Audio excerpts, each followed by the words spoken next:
श्री गीता उपनिषदों का सार है।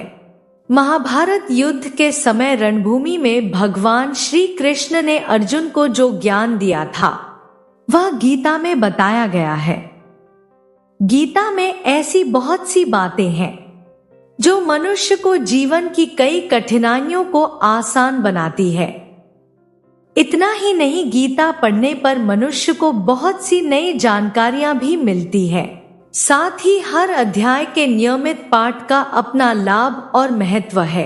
भगवान शिव ने देवी पार्वती को गीता के पहले अध्याय के पाठ का महत्व जो बताया है वही यहाँ आपके लिए प्रस्तुत है। लेकिन गीता के पहले अध्याय के महत्व को जानने से पहले जान लीजिए श्रीमद् भगवद गीता के प्रथम अध्याय की खास बातें। गीता के पहले अध्याय का नाम अर्जुन विषाद योग है। इस अध्याय में कुरुक्षेत्र के मैदान में उपस्थित बंधुओं और संबंधियों को सामने देखकर अर्जुन के मन में उठे विषाद और मनस्थिति का वर्णन किया गया है, जिसे संजय धृतराष्ट्र को बताते हैं। अथ प्रथमोऽध्याय। धृतराष्ट्र उवाच धर्मक्षेत्रे कुरुक्षेत्रे संवेता युयुत्सव माम का पांडवाश्चैव किम कुर्वत संजय। धृतराष्ट्र बोले, हे संजय, धर्मभूमि कुरुक्षेत्र में एकत्रित युद्ध की इच्छा वाले मेरे पांडु के पुत्रों ने क्या किया। संजय बोले, उस समय राजा दुर्योधन ने व्यूहरचनायुक्त पांडवों की सेना को देखकर और द्रोणाचार्य के पास जाकर यह वचन कहा, हे आचार्य, आपके बुद्धिमान शिष्य द्रुपद पुत्र धृष्टद्युम्न के द्वारा व्यूहाकार के खड़ी की हुई पांडुपुत्रों की इस बड़ी भारी सेना को देखिए। इस सेना में बड़े बड़े धनुषों वाले तथा युद्ध में भीम और अर्जुन के समान शूरवीर सात्यकी और विराट तथा महारथी राजा द्रुपद, धृष्टकेतु और चेकितान तथा बलवान काशीराज, पुरुजित, कुंतीभोज और मनुष्यों में श्रेष्ठ शैब्य, पराक्रमी, युधामन्यु तथा बलवान उत्तमौजा, सुभद्रा पुत्र अभिमन्यु और द्रौपदी के पांचों पुत्र ये सभी महारथी हैं। हे ब्राह्मण श्रेष्ठ, अपने पक्ष में भी जो प्रधान है उनको आप समझ लीजिए। आपकी जानकारी के लिए मेरी सेना के जो सेनापति हैं उनको बतलाता हूँ। आप द्रोणाचार्य और पितामह भीष्म तथा कर्ण और संग्राम विजय कृपाचार्य तथा वैसे ही अश्वत्थामा, विकर्ण और सोमदत्त का पुत्र भूरिश्रवा और भी मेरे लिए जीवन की आशा त्याग देने वाले बहुत से शूरवीर अनेक प्रकार के अस्त्रों शस्त्रों से सुसज्जित और सब के सब युद्ध में चतुर हैं। भीष्म पितामह द्वारा रक्षित हमारी वह सेना सब प्रकार से अजेय है और भीम द्वारा रक्षित इन लोगों की यह सेना जीतने में सुगम है। इसलिए सब मोर्चों पर अपनी अपनी जगह स्थित रहते हुए आप लोग सभी निःसंदेह भीष्म पितामह की ही सब ओर से रक्षा करें। कौरवों में वृद्ध बड़े प्रतापी पितामह भीष्म ने उस दुर्योधन के हृदय में हर्ष उत्पन्न करते हुए उच्च स्वर से सिंह की दहाड़ के समान गरज कर शंख बजाया। इसके पश्चात शंख और नगारे तथा ढोल, मृदंग और नरसिंगे आदि बाजे एक साथ ही बज उठे। उनका वह शब्द बड़ा भयंकर हुआ। इसके अनंतर सफेद घोड़ों से युक्त उत्तम रथ में बैठे हुए श्री कृष्ण महाराज और अर्जुन ने भी अलौकिक शंख बजाए। श्री कृष्ण महाराज ने पांचजन्य नामक, अर्जुन ने देवदत्त नामक और भयानक कर्म वाले भीमसेन ने पौंड्र नामक महाशंख बजाया। कुंती पुत्र राजा युधिष्ठिर ने अनंत विजय नामक और नकुल तथा सहदेव ने सुघोष और मणिपुष्पक नामक शंख बजाए। श्रेष्ठ धनुष वाले काशीराज और महारथी शिखंडी और धृष्टद्युम्न तथा राजा विराट और अजय सात्यकी राजा द्रुपद और द्रौपदी के 5 पुत्र और बड़ी भुजा वाले सुभद्रा पुत्र अभिमन्यु, इन सभी ने, हे राजन, सब ओर से अलग अलग शंख बजाए और उस भयानक शब्द ने आकाश और पृथ्वी को भी गुंजाते हुए धार्तराष्ट्रों के अर्थात आपके पक्ष वालों के हृदय विदीर्ण कर दिए। हे राजन, इसके बाद कपिध्वज अर्जुन ने मोर्चा बांधकर डटे हुए धृतराष्ट्र संबंधियों को देखकर उस शस्त्र चलाने की तैयारी के समय धनुष उठाकर ऋषिकेश श्री कृष्ण महाराज से यह वचन कहा, हे अच्युत, मेरे रथ को दोनों सेनाओं के बीच में खड़ा कीजिए और जब तक कि मैं युद्ध क्षेत्र में डटे हुए युद्ध के अभिलाषी इन विपक्षी योद्धाओं को भली प्रकार देख न लूं कि इस युद्ध रूप व्यापार में मुझे किन किन के साथ युद्ध करना योग्य है, तब तक उसे खड़ा रखिए।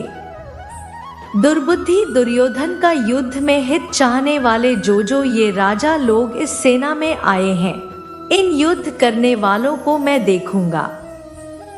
संजय बोले, हे धृतराष्ट्र, अर्जुन द्वारा इस प्रकार कहे हुए महाराज श्री कृष्णचंद्र ने दोनों सेनाओं के बीच में भीष्म और द्रोणाचार्य के सामने तथा संपूर्ण राजाओं के सामने उत्तम रथ को खड़ा करके इस प्रकार कहा कि हे पार्थ, युद्ध के लिए जुटे हुए इन कौरवों को देख।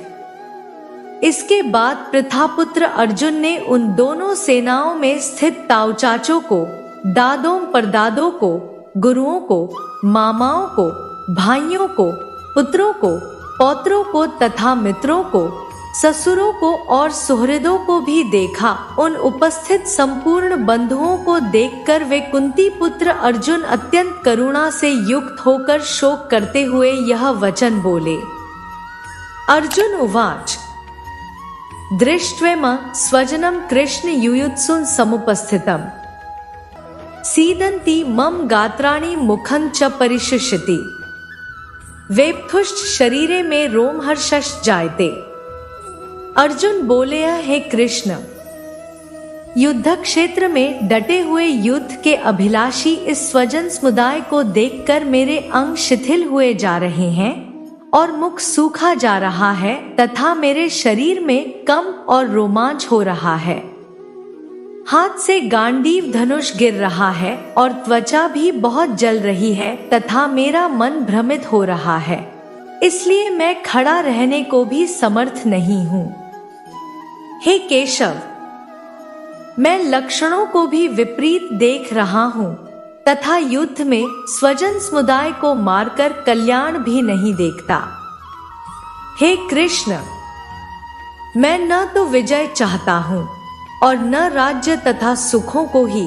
हे गोविंद, हमें ऐसे राज्य से क्या प्रयोजन है अथवा ऐसे भोगों से और जीवन से भी क्या लाभ है। हमें जिनके लिए राज्य, भोग और सुखादि अभीष्ट हैं, वे ही ये सब धन और जीवन की आशा को त्याग कर युद्ध में खड़े हैं। गुरुजन, ताऊ चाचे, लड़के और उसी प्रकार दादे, मामे, ससुर, पौत्र, साले तथा और भी संबंधी लोग हैं। हे मधुसूदन, मुझे मारने पर भी अथवा तीनों लोकों के राज्य के लिए भी मैं इन सबको मारना नहीं चाहता, फिर पृथ्वी के लिए तो कहना ही क्या। हे जनार्दन, धृतराष्ट्र के पुत्रों को मारकर हमें क्या प्रसन्नता होगी। इन आताइयों को मारकर तो हमें पाप ही लगेगा। अतएव हे माधव, अपने ही बांधव धृतराष्ट्र के पुत्रों को मारने के लिए हम योग्य नहीं हैं, क्योंकि अपने ही कुटुंब को मारकर हम कैसे सुखी होंगे। यद्यपि लोभ से भ्रष्टचित्त हुए ये लोग कुल के नाश से उत्पन्न दोष को और मित्रों से विरोध करने में पाप को नहीं देखते, तो भी हे जनार्दन, कुल के नाश से उत्पन्न दोष को जानने वाले हम लोगों को इस पाप से हटने के लिए क्यों नहीं विचार करना चाहिए। कुल के नाश से सनातन कुल धर्म नष्ट हो जाते हैं, धर्म के नाश हो जाने पर संपूर्ण कुल में पाप भी बहुत फैल जाता है। हे कृष्ण, पाप के अधिक बढ़ जाने से कुल की स्त्रियां अत्यंत दूषित हो जाती हैं। और हे वार्ष्णेय, स्त्रियों के दूषित हो जाने पर वर्ण संकर उत्पन्न होता है। वर्ण संकर कुलघातियों को और कुल को नरक में ले जाने के लिए ही होता है। लुप्त हुई पिंड और जल की क्रिया वाले अर्थात श्राद्ध और तर्पण से वंचित इनके पितर लोग भी अधोगति को प्राप्त होते हैं। इन वर्ण संकर कारक दोषों से कुलघातियों के सनातन कुल धर्म और जाति धर्म नष्ट हो जाते हैं। उत्सन्कुल धर्माणा मनुष्याणा जनार्दन नरकेन्यत वासो भवतीत्यनुशुश्रूम। हे जनार्दन, जिनका कुलधर्म नष्ट हो गया है, ऐसे मनुष्यों का अनिश्चित काल तक नरक में वास होता है, ऐसा हम सुनते आए हैं। हाँ शोक, हम लोग बुद्धिमान होकर भी महान पाप करने को तैयार हो गए हैं, जो राज्य और सुख के लोभ से स्वजनों को मारने के लिए उद्यत हो गए हैं।